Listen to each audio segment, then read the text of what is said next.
ചിത്രത്തിൻ്റെ തുടക്കത്തിൽ 1993 രംഗങ്ങളാണ് കാണിക്കുന്നത്. ട്രിഷ് എന്ന യുവതി തൻ്റെ കൂട്ടുകാരെ വിളിച്ച് കാടിനു സമീപമായുണ്ടായിരുന്ന ഒരു വീട്ടിൽ പാർട്ടി നടത്തിക്കൊണ്ടിരിക്കുകയാണ്. തൻ്റെ കുറച്ച് സാധനങ്ങൾ എടുക്കാനായി കാറിലേക്ക് പോയ സമയത്താണ് അവളുടെ മുൻ കാമുകനായ ചാഡ് അങ്ങോട്ടേക്ക് എത്തുന്നത്.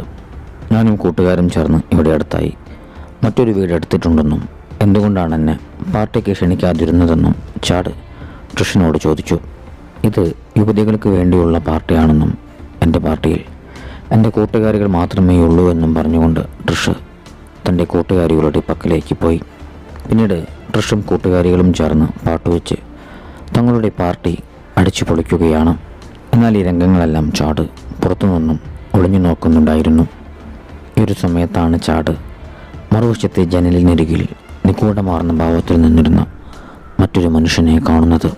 അതാരാണെന്ന് നോക്കാനായി ചാഡ് ഉടൻ തന്നെ മറുവശത്തേക്ക് ചെന്നു. എന്നാൽ പൊടുന്നനെ റെസ്റ്റോൺ എന്ന ക്രൂരനായ ആ ഒരു സൈക്കോ തൻ്റെ കയ്യിലുണ്ടായിരുന്ന ഡ്രില്ലർ ഉപയോഗിച്ച് ചാഡിനെ ക്രൂരമായി കൊലപ്പെടുത്തുകയാണ്. ഉച്ചത്തിൽ പാട്ട് വെച്ചിരുന്നതിനാൽ യുവതികൾ ആരും തന്നെ ചാഡിൻ്റെ നിലവിളി ശബ്ദം കേട്ടിരുന്നില്ല. അല്പസമയത്തിനു ശേഷം ട്രിഷ് ഭക്ഷണം പാകമായോ എന്ന് നോക്കാനായി അടുക്കളയിലേക്ക് ചെന്നു. ഈ ഒരു സമയത്താണ് അവൾ റെസ്റ്റോൺ അവിടെ കൊന്നിട്ടിരുന്ന തൻ്റെ കൂട്ടുകാരിയുടെ മൃതശരീരം ഭീതിയോടെ കാണുന്നത്. ഞെട്ടിവിറച്ചുകൊണ്ട് അവൾ ഇക്കാര്യം പോലീസിനെ വിളിച്ചറിയിക്കാനായി ശ്രമിച്ചെങ്കിലും റെസ്റ്റോൺ ആ ഫോണിൻ്റെ കേബിളും അവിടുത്തെ പവർ കണക്ഷനും കട്ടാക്കി കഴിഞ്ഞിരുന്നു. ഭയന്ന് വിറച്ചുകൊണ്ട് അവൾ ഹാളിൽ അവശേഷിച്ചിരുന്ന തൻ്റെ മറ്റ് 2 കൂട്ടുകാരികളുടെ പക്കലേക്ക് ഓടി. അതിലൊരാൾ ഒളിച്ചിരിക്കുന്നുണ്ടായിരുന്നെങ്കിലും മറ്റേയാളെ റെസ്റ്റോൺ കൊലപ്പെടുത്തി കഴിഞ്ഞിരുന്നു. പിന്നീട് റെസ്റ്റോൺ പോയെന്നും കരുതി ട്രിഷിനൊപ്പം ഉണ്ടായിരുന്ന കൂട്ടുകാരി കാറിലേക്ക് ഓടി രക്ഷപ്പെടാൻ ശ്രമിച്ചെങ്കിലും റെസ്റ്റോൺ അവളെ തൻ്റെ ഡ്രില്ലർ ഉപയോഗിച്ച് ക്രൂരമായി കൊലപ്പെടുത്തി. ഞെട്ടലോടെ ട്രിഷ് അവിടെ നിന്നും ഓടി മാറി ഒരു റൂമിലേക്ക് കയറി ഒളിച്ചിരിക്കുകയും വാതിൽ തള്ളിപ്പിടിക്കുകയും ചെയ്തു. ഉടനെ വാതിലിനുള്ളിലൂടെ റെസ്റ്റോണിൻ്റെ ഡ്രില്ലർ ട്രിഷിൻ്റെ കയ്യിലൂടെ തുളച്ചു കയറി പോവുകയാണ്. ഉടൻ തന്നെ വാതിൽ ചവിട്ടി തുറന്നുകൊണ്ട് റെസ്റ്റോൺ ട്രിഷിൻ്റെ പക്കലേക്കെത്തി. ട്രിഷ് നിലത്തു വീണ് കിടന്നിരുന്ന ഒരു ഡപ്പി ഉപയോഗിച്ച് റെസ്റ്റോണിൻ്റെ ഡ്രില്ലറിനെ നേരിട്ടു. അതോടെ റെസ്റ്റോൺ ആ ഒരു ചെപ്പ് തൻ്റെ ഡ്രില്ലറിൽ നിന്നും എടുത്തു മാറ്റാനായി ശ്രമിക്കുകയാണ്. ഈ ഒരു തക്കത്തിന് ട്രിഷ് അവിടെ നിന്നും രക്ഷപ്പെട്ട് പുറത്തേക്കോടി. അതോടെ റെസ്റ്റോൺ അവളെ പിടികൂടാനായി ട്രിഷിനെ പുറകെ ഓടുകയാണ്. പ്രാണരക്ഷാർത്ഥം ട്രിഷ് കയ്യിൽ കിട്ടിയ ഒരു മരക്കഷ്ണം ഉപയോഗിച്ച് റെസ്റ്റോണിനെ ആക്രമിച്ചു. അതോടെ റെസ്റ്റോൺ താഴെയുണ്ടായിരുന്ന തടാകത്തിലേക്ക് വീഴുകയാണ്. അങ്ങനെ അവൻ തടാകത്തിൻ്റെ ആഴങ്ങളിലേക്ക് വീണു പോവുകയും ട്രിഷ് രക്ഷപ്പെടുകയും ചെയ്തു. ആ ഒരു സംഭവത്തോടെ റെസ്റ്റോൺ മരിച്ചെന്ന് ഏവരും കരുതിയെങ്കിലും റെസ്റ്റോണിൻ്റെ മൃതദേഹം കണ്ടുകിട്ടിയിരുന്നില്ല. അത് കരടികൾ ഭക്ഷണമാക്കി കാണുമെന്നാണ് പോലീസ് കണക്ക് കൂട്ടിയിരുന്നത്. പിന്നീട് കാണിക്കുന്നത് വർഷങ്ങൾക്ക് ശേഷമുള്ള ഈ ഒരു കാലഘട്ടമാണ്. ട്രിഷ് ഇപ്പോൾ ഒരമ്മയാണ്. സമാധാനത്തോടെ ജീവിച്ചിരുന്ന അവൾക്ക് ഡാന എന്നു പേരുള്ള ഒരു മകളുണ്ട്. ഡാന എന്ന തൻ്റെ കൂട്ടുകാരികൾക്കൊപ്പം ഒരു ടൂർ പോവുകയാണ്. ഡാന ടൂർ പോകുന്നത് അവൾക്ക് എന്തെങ്കിലും അപകടം സംഭവിക്കുമോ എന്നുള്ള ഭയം മൂലം ട്രിഷിനെ ഇഷ്ടമായിരുന്നില്ല. എന്നിരുന്നാലും ട്രിഷിൻ്റെ വാക്കുകൾ അവഗണിച്ചുകൊണ്ട് ഡാന കൂട്ടുകാർക്കൊപ്പം വീക്കെൻഡ് അടിച്ചു പൊളിക്കാനായി പോവുകയാണ്. പോകുന്ന വഴിയിലാണ് അവർ കാറിൽ ഒളിച്ചിരുന്നിരുന്ന കൂട്ടത്തിലുണ്ടായിരുന്ന യുവതിയുടെ സഹോദരിയായിരുന്ന അലക്സിനെ കാണുന്നത്. പെട്ടെന്ന് അവളെ കാണാനിടയായി 4 പേരും ഭയചകിതരായെങ്കിലും പിന്നീട് അവളെയും കൂടി ഒപ്പം കൂട്ടാമെന്ന് അവർ തീരുമാനിച്ചു. നിർഭാഗ്യവശാൽ പോകുന്ന വഴിയിലാണ് തങ്ങളുടെ വാഹനത്തിൻ്റെ കൂളിംഗ് സിസ്റ്റം തകരാറിലാണ് എന്നുള്ള വസ്തുത സംഘം തിരിച്ചറിയുന്നത്. ഇതിൻ്റെ പാർട്സ് വരാൻ സമയമെടുക്കുമെന്നും അധിക ദൂരം ഇനി ഈ വാഹനം വെച്ച് ഓടാൻ സാധിക്കില്ലെന്നും ഗ്യാസ് സ്റ്റേഷനിലുണ്ടായിരുന്ന യുവാവ് അവരെ അറിയിച്ചു. ഒരു സമയത്താണ് കൂട്ടത്തിലുണ്ടായിരുന്ന ക്രിസ്റ്റീന അവിടെയുള്ളൊരു വീട് വാടകയ്ക്ക് കൊടുക്കുന്നുണ്ട് എന്നുള്ളൊരു പരസ്യം കാണുന്നത്. ഗ്യാസ് സ്റ്റേഷനോട് ചേർന്നുള്ള ഷോപ്പ് ഓണറായ വൃദ്ധയൊട്ടിച്ചിരുന്ന പരസ്യമായിരുന്നു അത്. ക്രിസ്റ്റീനയും മരിയയും ചേർന്ന് ആ വൃദ്ധയോട് തങ്ങളുടെ അവസ്ഥ വിവരിക്കുകയും ആ റൂം വാടകയ്ക്ക് തരണമെന്ന് വിനീതമായി അഭ്യർത്ഥിക്കുകയും ചെയ്തു. മനസ്സില്ലാ മനസ്സോടെയാണ് വൃദ്ധ ആ ഒരു വീട് അവർക്ക് വാടകയ്ക്ക് കൊടുത്തിരുന്നത്. രാത്രിയിൽ നിങ്ങൾ ശബ്ദമുണ്ടാക്കാതെ ഇരിക്കണമെന്ന് വൃദ്ധ പ്രത്യേകം അവരോട് പറഞ്ഞിരുന്നു. ഈ സമയത്ത് ഡാന ആ ഒരു സ്ഥലത്ത് ഡ്രില്ലർ തിരിയുന്നതിൻ്റെ ശബ്ദം കേട്ടിരുന്നു. അതത്ര കാര്യമാക്കാതെ തങ്ങളുടെ കൂട്ടുകാരികളുടെ കൂടെ ഡാന യാത്ര തുടർന്നു. വാഹനം ശരിയാകുന്നതുവരെ വൃദ്ധയുടെ വാടക വീട്ടിൽ കഴിയാമെന്ന് അവർ തീരുമാനിച്ചു. അങ്ങനെ അവർ വൃദ്ധയുടെ വാഹനത്തിന് പുറകെയായി ആ ഒരു വീട്ടിലേക്ക് പോവുകയാണ്. ഈ ഒരു സമയത്താണ് വൃദ്ധയുടെ കടയിൽ നിന്നും താൻ അടിച്ചു മാറ്റിയിരുന്ന ഒരു കുപ്പി അലക്സ് തൻ്റെ കൂട്ടുകാരെ കാണിക്കുന്നത്. നീ ഈ ചെയ്തത് ശരിയായില്ലെന്ന് കൂട്ടത്തിലുണ്ടായിരുന്ന കാതറിൻ അലക്സിനോട് പറഞ്ഞു. വൃദ്ധ അവരെ കൂട്ടിക്കൊണ്ടു പോയിരുന്നത് ചിത്രത്തിൻ്റെ തുടക്കത്തിൽ ഋഷ താമസിച്ചിരുന്ന ആ ഒരു വീട്ടിലേക്ക് തന്നെയാണ്. ശേഷം വൃദ്ധ അവിടെ നിന്നും തൻ്റെ ഷോപ്പിലേക്ക് തിരിച്ചുപോയി. രാത്രിയിൽ ഡാനയും കൂട്ടരും ആ ഒരു വീട്ടിൽ പാട്ട് വെച്ച് ഡാൻസ് കളിച്ച് ബഹളമുണ്ടാക്കിക്കൊണ്ടിരിക്കുകയാണ്. ഒരു സമയത്താണ് അവരുടെ വാഹനത്തിനു വേണ്ടി വാങ്ങിയിരുന്ന പാർട്സുമായി ഗ്യാസ് സ്റ്റേഷനിലെ ആ യുവാവ് അങ്ങോട്ടേക്ക് എത്തുന്നത്. യുവതികളുടെ ഡാൻസ് കണ്ടപ്പോൾ ആ യുവാവ് കുറച്ചു നേരം അത് ജനലിലൂടെ നോക്കി നിന്നു. ഈ ഒരു സമയത്താണ് ഏവരും മരിച്ചെന്ന് കരുതിയിരുന്ന സൈക്കോയായ റെസ്റ്റോൺ അങ്ങോട്ടേക്ക് എത്തുന്നത്. റെസ്റ്റോൺ യുവതികൾക്കൊപ്പമുള്ളയാളാണെന്നും തെറ്റിദ്ധരിച്ച് താൻ പാർട്സും കൊണ്ടുവന്നതാണെന്നും പിന്നെ വരാമെന്നും പറഞ്ഞുകൊണ്ട് യുവാവ് പോകാനൊരുങ്ങി. എന്നാൽ റെസ്റ്റോൺ ആ യുവാവിന് പുറകെ ചെന്ന് കണ്ണിലേക്ക് ഡ്രില്ലർ കുത്തിയിറക്കി അയാളെ മൃഗീയമായി കൊലപ്പെടുത്തുകയാണ്. അല്പസമയത്തിനു ശേഷം കൂട്ടത്തിലുണ്ടായിരുന്ന അലക്സ് ആ വീടിനോട് ചേർന്നുണ്ടായിരുന്ന കാട്ടിലൂടെ നടക്കാനിറങ്ങി. ഈ ഒരു സമയത്ത് അവൾ അവരുടെ വീടിൻ്റെ കുറച്ചകലെയായുള്ള മറ്റൊരു വീട്ടിൽ പാർട്ടി നടത്തിയിരുന്ന ജോൺ എന്ന യുവാവിനെ കണ്ടിരുന്നു. അവൾ ജോണിനു നേരെ കൈ കാണിച്ചതോടെ ജോണും കൂട്ടരും അവളെയും ശ്രദ്ധിച്ചിരുന്നു.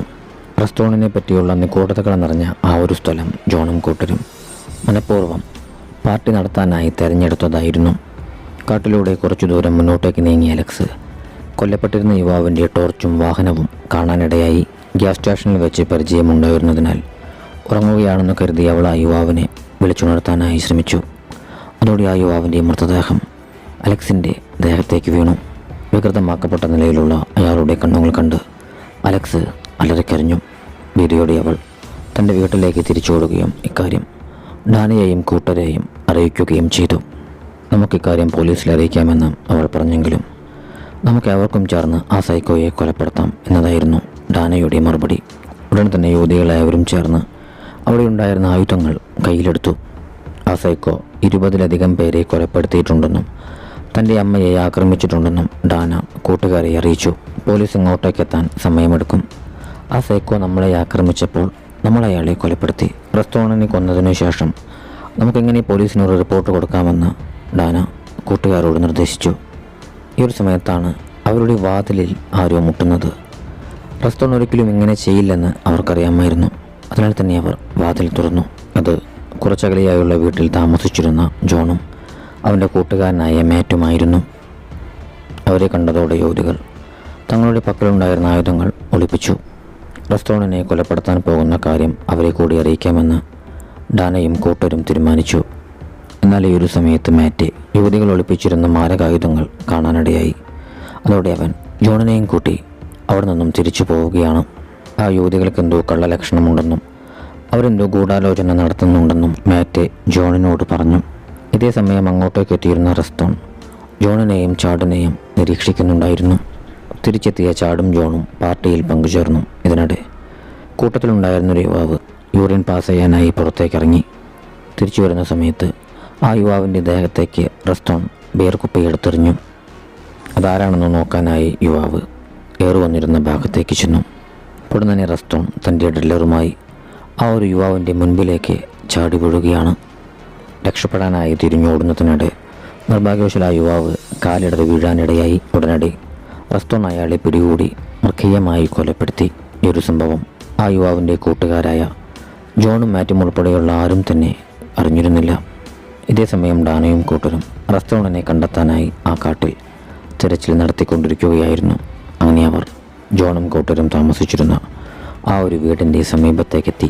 യുവാക്കളുടെ കോപ്രായങ്ങൾ ജനലിലൂടെ അവർ നോക്കി നിന്നു. ഈ ഒരു സമയത്ത് ആരോ യുവാക്കളുടെ വീട്ടിലേക്ക് പ്രവേശിക്കുന്നത് ഡാന കാണാനിടയായി. അയാളെ പിന്തുടർന്ന് ഡാനയും കൂട്ടുകാരികളും യുവാക്കളുടെ വീടിനകത്തേക്ക് പ്രവേശിച്ചു. ഈ ഒരു സമയത്ത് റെസ്റ്റോൺ ആ വീട്ടിലെ പവർ കണക്ഷൻ കട്ടാക്കിയിരുന്നു. ആയുധങ്ങളുമായി എത്തിയ യുവതികളെ കണ്ട് യുവാക്കൾ അലറി വിളിക്കുകയും ഭയചകിതരാവുകയും ചെയ്തു. ഈ ഒരു തക്കത്തിന് അങ്ങോട്ടേക്ക് എത്തിയിരുന്ന റെസ്റ്റോൺ കൂട്ടത്തിലുണ്ടായിരുന്ന മറ്റൊരു യുവാവിനെ കൂടി കൊലപ്പെടുത്തി. പിന്നീട് പവർ കണക്ഷൻ ഓണായപ്പോൾ യുവാക്കൾ കരുതിയിരുന്നത് തങ്ങളെ ആക്രമിച്ചത് ഡാനയും കൂട്ടരും ചേർന്നാണെന്നാണ്. ഡാനയും കൂട്ടരും ഒരു വിധത്തിൽ യുവാക്കളെ കാര്യങ്ങൾ പറഞ്ഞ് മനസ്സിലാക്കി. ഈ ഒരു സമയത്താണ് അവരവിടെ മരിച്ചു കിടന്നിരുന്ന യുവാവിൻ്റെ മൃതശരീരം കാണുന്നത്. ശേഷം യുവതികളും യുവാക്കളും കയ്യിൽ കിട്ടിയ ആയുധങ്ങളെടുത്ത് റെസ്റ്റോറൻറ്റിനെ തിരിഞ്ഞ് കാട്ടിലേക്കിറങ്ങി. കാട്ടിൽ നിന്നും എന്തോ ഒരു ശബ്ദം കേട്ടതോടെ ഡാനയൊഴുകി ബാക്കിയായവരും പല വഴിക്കായി അങ്ങോട്ടേക്കോടി. അതോടുകൂടി റെസ്റ്റോൺ ഡാനക്കരികിലേക്ക് ചാടി വീണു. മൽപ്പിടുത്തത്തിനിടെ ഡാനയുടെ കത്തി തെറിച്ചുപോയി. ഈ ഒരു കാഴ്ച കണ്ട് ഗിറ്റാറുമായി ജോണിൻ്റെ ഒരു കൂട്ടുകാരൻ അവളെ രക്ഷിക്കാനായെത്തി. എന്നാൽ അല്പസമയത്തെ സംഘട്ടനത്തിനു ശേഷം ആ യുവാവിൻ്റെ മുഖത്തേക്ക് ഡ്രില്ലർ കുത്തിയിറക്കി വികൃതമാക്കിക്കൊണ്ട് റെസ്റ്റോൺ ആ യുവാവിനെ അതിക്രൂരമായി കൊലപ്പെടുത്തി. ഈ ഒരു കാഴ്ച കണ്ട് ഭീതിയോടെ ഡാന അവിടെ നിന്നും വീട്ടിലേക്കോടി. ഇതിനോടകം തന്നെ ഡാനയുടെ കൂട്ടുകാരികളെല്ലാം വീടിനകത്തേക്ക് കയറിപ്പറ്റിയിരുന്നു. വീട്ടിലേക്ക് കടന്നുകൂടിയ റെസ്റ്റോണിനെ ഏവരും കൂടി ആക്രമിക്കാൻ ശ്രമിച്ചെങ്കിലും റെസ്റ്റോൺ ഡാനയെ കൊലപ്പെടുത്താനൊരുങ്ങുകയാണ്. അതോടെ ഭയന്ന് വരച്ചുകൊണ്ട് ഡാന പുറത്തേക്കോടി. നിർഭാഗ്യവശാൽ ഓട്ടത്തിനിടെ ഡാന കാല് വഴുതി വീഴാനിടയായി. അതോടെ റെസ്റ്റോൺ ഡാനയെ കൊല്ലാനൊരുങ്ങുകയാണ്. ഈ ഒരു കാഴ്ച കണ്ട് അങ്ങോട്ടേക്ക് ഓടിയെത്തിയ മരിയ ഡാനയ്ക്ക് ഒരു വാട് എറിഞ്ഞുകൊടുത്തു. ആ വാട് ഉപയോഗിച്ച് ഡാന റെസ്റ്റോറൻറ്റിൻ്റെ ഡ്രില്ലറിൻ്റെ ബിറ്റ് അറുത്തുമാറ്റുകയും റെസ്റ്റോറൻറ്റിൻ്റെ കഴുത്തിൽ വെട്ടുകയും ചെയ്തു. അതോടുകൂടി റെസ്റ്റോൺ അവിടെ പിടഞ്ഞു വീണ് മരണപ്പെടുകയാണ്. ഏകദേശം തീരാതെ കൂട്ടുകാരികൾ മാറി മാറി വെട്ടുകയും അവൻ്റെ ശരീരം വികൃതമാക്കുകയും ചെയ്തു. പിറ്റേന്ന് രാവിലെ ഇക്കാര്യം പോലീസിൽ അറിയിച്ചുകൊണ്ട് പോലീസിൻ്റെ വരവിനായി ഡാനയും കൂട്ടരും കാത്തിരിക്കുകയാണ്. ഈ ഒരു കാഴ്ച കുറച്ചകലെയായി മാറി നിന്ന് ജോണും മാറ്റും കണ്ടിരുന്നു. മരിച്ചു കിടക്കുന്നത് റെസ്റ്റോൺ ആണെന്നുള്ള കാര്യം ഇരുവർക്കും അറിയില്ലായിരുന്നു. അതിനാൽ തന്നെ തങ്ങളുടെ കൂട്ടുകാരെ കൊലപ്പെടുത്തിയത് യുവതികളായിരിക്കുമോ എന്നുള്ളൊരു സംശയം ഇരുവരിലും ഉടലെടുക്കുകയാണ്. റെസ്റ്റോണിൻ്റെ മൃതശരീരത്തിൽ ഒരു കണ്ണ് വേണമെന്നും ഒരാളെപ്പോഴും കാവലുണ്ടാകണമെന്നും ഡാന തൻ്റെ കൂട്ടുകാരോട് പറഞ്ഞു. അങ്ങനെ ഓരോരുത്തരായി മാറി മാറി റെസ്റ്റോണിൻ്റെ മൃതശരീരത്തിന് കാവൽ നിൽക്കുകയാണ്. റെസ്റ്റോൺ മരിച്ചെന്നുറപ്പുള്ളത് കൊണ്ട് അല്പനേരം കാവൽ നിന്നതിനു ശേഷം അലക്സ് അവിടെ നിന്നും വീട്ടിലേക്ക് തിരിച്ചു കയറി. ഇതേ സമയം കുളിക്കുകയായിരുന്ന ചാടനെ ആരോ ഹൃദയത്തിലേക്ക് കുത്തി നിർദാക്ഷിണ്യം കൊലപ്പെടുത്തുകയാണ്. പിന്നീട് അവിടെ നിന്നും തിരിച്ചു പോകാനായി ക്രിസ്റ്റീന തങ്ങളുടെ വാഹനം റിപ്പയർ ചെയ്ത് ശരിയാക്കാൻ പറ്റുമോ എന്ന് നോക്കുകയാണ്. ഈ ഒരു സമയത്ത് ആരോ ബോണറ്റ് അടച്ച് ആ ഒരു വാഹനം സ്റ്റാർട്ടാക്കുകയാണ്. അതോടുകൂടി കൂളൻ്റ് ഫാനിൽ തലകുടുങ്ങി ക്രിസ്റ്റീനയും ദാരുണമായി കൊല്ലപ്പെടുകയാണ്. ഈ ഒരു സമയത്താണ് ഡാന റെസ്റ്റോറൻറ്റിൻ്റെ മൃതശരീരത്തിനരികിൽ ആരും കാവൽ നിൽക്കുന്നില്ലെന്ന് തിരിച്ചറിയുന്നത്. പുറത്തേക്ക് നോക്കിയ ഡാന റെസ്റ്റോറൻറ്റിൻ്റെ മൃതശരീരം അവിടെ കാണുന്നില്ലെന്ന് ഞെട്ടലോടെ മനസ്സിലാക്കി. ഇത് കണ്ട് പുറത്തേക്ക് കടക്കാൻ ശ്രമിക്കവേ അക്രമി കൂട്ടത്തിലുണ്ടായിരുന്ന കാതറിനെ നീലകണ്ണുപയോഗിച്ച് ആക്രമിച്ചു. ഉടൻ തന്നെ തങ്ങളുടെ വാഹനത്തിലേക്ക് നോക്കിയ അവർ ക്രിസ്റ്റീന മരണപ്പെട്ട വിവരം ഞെട്ടലോടെ തിരിച്ചറിഞ്ഞു. ഉടൻ തന്നെ പുറത്തേക്ക് നോക്കിയിരുന്ന മരിയയുടെ കണ്ണിലേക്കും ഒരാണി തുളച്ചു കയറി. അങ്ങനെ അവളും ദാരുണമായി മരണപ്പെടുകയാണ്. എല്ലാം നീ കാരണമാണെന്നും ആദ്യമേ ഈ കാര്യം പോലീസിൽ അറിയിച്ചാൽ മതിയായിരുന്നെന്നും പറഞ്ഞ് കാതറിൻ ഡാനയെ കുറ്റപ്പെടുത്തി. അക്രമി നീലകണ്ണുപയോഗിച്ച് തുരതുര ആണികൾ വീടിനകത്തേക്ക് വർഷിച്ചു കൊണ്ടിരിക്കുകയാണ്. രക്ഷപ്പെടാനായ കാതറിൻ അക്രമിയുടെ ശ്രദ്ധ തിരിച്ചു. ഈ ഒരു തക്കത്തിന് ഡാന പ്ലാൻ ചെയ്തിരുന്നത് പോലെ ജനൽ വഴി പുറത്തേക്ക് ചാടി. അവിടേക്ക് വന്നിരുന്ന ഗ്യാസ് സ്റ്റേഷനിലെ യുവാവിൻ്റെ വാഹനമെടുത്ത് രക്ഷപ്പെടുക എന്നുള്ളതായിരുന്നു അവരുടെ പദ്ധതി. ഈ ഒരു സമയത്ത് ഡാന അവിടെ കിടന്നിരുന്ന ജോണിൻ്റെയും കൂട്ടരുടെയും വാഹനം കണ്ടെങ്കിലും അതിൽ താക്കോലുണ്ടായിരുന്നില്ല. തെറ്റുധാരണയുടെ പുറത്ത് അവിടെ മറഞ്ഞു നിന്നിരുന്ന ജോൺ ഡാനയെ ആക്രമിക്കാൻ ശ്രമിച്ചു. ഞങ്ങൾ കൊന്നത് റെസ്റ്റോറൻറ്റിനെ മാത്രമാണെന്നും നിങ്ങളുടെ കൂട്ടുകാരെ കൊന്നത് ഞങ്ങളല്ലെന്നും ഡാന അവനെ പറഞ്ഞു മനസ്സിലാക്കി. എങ്കിലും ഡാനയുടെ വാക്കുകൾ പൂർണ്ണമായും വിശ്വസിക്കാതെ ജോൺ തൻ്റെ വാഹനത്തിൽ അവിടെ നിന്നും ഒറ്റയ്ക്ക് രക്ഷപ്പെടുകയാണ്. ഈ ഒരു സമയത്താണ് ഡാന അവിടെ ഉണ്ടായിരുന്ന അവർക്ക് ആ വീട് വാടകയ്ക്ക് നൽകിയിരുന്ന ആ ഒരു വൃദ്ധയെ കാണുന്നത്. ഞാനിവിടെ കൊച്ചിനെ പിടിക്കാൻ ഇറങ്ങിയതാണെന്ന് വൃദ്ധ ഡാനയോട് പറഞ്ഞു. വൃദ്ധയുടെ കീശയിലുണ്ടായിരുന്ന രക്തം നനഞ്ഞിരുന്ന കയ്യുറകൾ കണ്ടതോടെ വൃദ്ധ തന്നെയാണ് കൊലപാതകിയെന്ന് ഡാനയ്ക്ക് മനസ്സിലായി. ഉടൻ തന്നെ അവൾ വൃദ്ധയെ അടിച്ചു വീഴ്ത്തി. വൃദ്ധ തിരിച്ച് ഡാനയെയും ആക്രമിച്ചു. ഞാൻ നിങ്ങൾ കൊലപ്പെടുത്തിയ റെസ്റ്റോറൻറ്റിൻ്റെ അമ്മയാണെന്ന് ദേഷ്യത്തോടെ വൃദ്ധ ഡാനയോട് പറഞ്ഞു. രാത്രിയിൽ ശബ്ദമുണ്ടാക്കല്ലേ എന്ന് ഞാൻ നിങ്ങളോട് പറഞ്ഞിരുന്നതാണ്. നിങ്ങൾ ശബ്ദമുണ്ടാക്കിയത് കൊണ്ടാണ് പ്രകോപിതനായി അവൻ നിങ്ങളെ കൊലപ്പെടുത്താനെത്തിയതെന്ന് വൃദ്ധ ഡാനയോട് പറഞ്ഞു. ഉടൻ തന്നെ വൃദ്ധ തൻ്റെ കയ്യിലുണ്ടായിരുന്ന കത്തി ഉപയോഗിച്ച് ഡാനയെ കുത്തി. ഉടൻ തന്നെ ഡാന ആ കത്തി വലിച്ചൂരി വൃദ്ധയെ കുത്തി പരിക്കേൽപ്പിച്ചുകൊണ്ട് വീട്ടിലേക്ക് തിരിഞ്ഞോടുകയാണ്. കൊലവെറിയോടെ ആ ഒരു വൃദ്ധയും ഡാനയ്ക്ക് പുറകെ അവർ താമസിച്ചിരുന്ന ആ ഒരു വീട്ടിലേക്ക് പ്രവേശിച്ചു. ഈ ഒരു സമയത്താണ് മൂവരെയും രക്ഷിക്കാനായി ഡാനയുടെ അമ്മയായ ട്രിഷ് അങ്ങോട്ടേക്ക് എത്തുന്നത്. മൂവരോടും എത്രയും വേഗം തൻ്റെ വാഹനത്തിലേക്ക് കയറുവാനായി ട്രിഷ് വിളിച്ചു പറഞ്ഞു. അവർ പുറത്തേക്ക് പോയതോടെ വൃദ്ധയും ട്രിഷും തമ്മിൽ ഒരു സംഘട്ടനം അരങ്ങേറുകയാണ്. വൃദ്ധ ട്രിഷിനെ വെട്ടാനിറങ്ങിയതോടെ പണ്ട് പരിക്ക് പറ്റിയിരുന്ന കൈ ഉപയോഗിച്ച് ട്രിഷ് അത് തടഞ്ഞു. അന്നത്തെ അപകടത്തിനു ശേഷം ട്രിഷിന് ആ കയ്യിൽ വേദന അനുഭവപ്പെട്ടിരുന്നില്ല. അല്പസമയം കഴിഞ്ഞിട്ടും അമ്മയെ കാണാതായതോടെ ഡാന ട്രിഷിനെ അന്വേഷിച്ച് തിരിച്ചു വന്നു. ഇരുവരും ചേർന്ന് വൃദ്ധയെ ആക്രമിച്ചു വീഴ്ത്തിക്കൊണ്ട് അവിടെ നിന്നും രക്ഷപ്പെടാനായി ശ്രമിക്കുകയാണ്. വൃദ്ധ അവർക്ക് പിന്നാലെ പാഞ്ഞെടുത്തു. രക്ഷപ്പെടാനുള്ള ശ്രമത്തിനിടെ ഇരുവരും കാലിടറി താഴെ വീണു. ഭാഗ്യവശാൽ ഈ ഒരു സമയത്ത് ട്രിഷിനെ അവിടെ മുറിഞ്ഞു വീണിരുന്ന റെസ്റ്റോറൻറ്റിൻ്റെ ഡ്രില്ലറിൻ്റെ ബിറ്റ് കെട്ടിയിരുന്നു. അതുപയോഗിച്ചവൾ തനിക്ക് നേരെ പാഞ്ഞെടുത്ത വൃദ്ധയെ കുത്തി കൊലപ്പെടുത്തുകയാണ്. ശേഷം ട്രിഷ് സന്തോഷത്തോടെ തൻ്റെ മകളായ ഡാനയെ വാരിപ്പിണർന്നു. ഈ ഒരു രംഗത്തോടു കൂടി ചിത്രം അവസാനിക്കുകയാണ്.